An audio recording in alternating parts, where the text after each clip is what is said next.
काय बोलतो त्याच्याकडे लक्ष देऊ नका. कल्याण डोंबिवली हा पहिल्यापासूनच शिवसेनेचा बालेकिल्ला आहे आणि माननीय खासदार आणि उपमुख्यमंत्री एकनाथजी शिंदे साहेबांनी जी कामं केलेली आहेत परिसरात त्याच्या जोरावरती नक्कीच शिवसेनेचे जास्तीत जास्त नगरसेवक निवडून येतील आणि कल्याण डोंबिवली महानगरपालिकेवरती भगवा झेंडा फडकेल.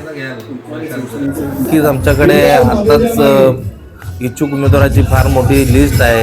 कोणाला तिकीट द्यावं हा मोठा प्रश्न पडलेला आहे. त्यामुळे आणि तुल्यबल असे सर्व उमेदवार आमच्याकडे आहेत जे निवडून येऊ शकतील. त्याच्यामुळे आम्हाला नक्कीच विश्वास आहे की जरी आम्ही शक्यतो युतीचाच धर्म पाळणार, परंतु जर मित्रपक्षांनी युती नाकारली तर सोबत लढण्याची आमची तयारी आहे आणि जास्तीत जास्त नगरसेवक निवडून शिवसेनेचा महापौर बसेल.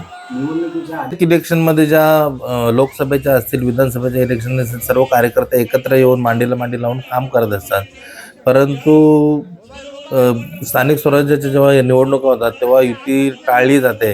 परंतु त्याच्यामुळे जे मनं मिळालेली असतात कार्यकर्त्यांची तर पुन्हा एकदा मतभेद होऊन कार्यकर्ता दुरावला जातो. परंतु पक्षाची चुकी नसते. त्याच्यामध्ये पक्षालाही वाटतं की आपल्या प्रत्येक कार्यकर्त्याला न्याय मिळाला पाहिजे, त्याला कुठेतरी संधी मिळाली पाहिजे. युती झाली तर ती संधी हुकते म्हणून कदाचित ते तसं करत असतील.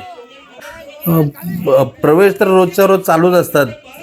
माननीय मुख्यमंत्री माजी मुख्यमंत्री एकनाथजी शिंदे साहेब यांच्या कार्याला भारावून अनेक लोक रोजच्या रोज प्रवेश होत असतात तिथे आणि येणाऱ्या काळामध्ये अनेक लोकांचे अजून प्रवेश बाकी आहेत. काय एवढा काय फरक पडेल वाटत नाही. आणि जास्त कोण गेले, जे गेले ते उभाटाचे होते, शिवसेनेचे नव्हते ते.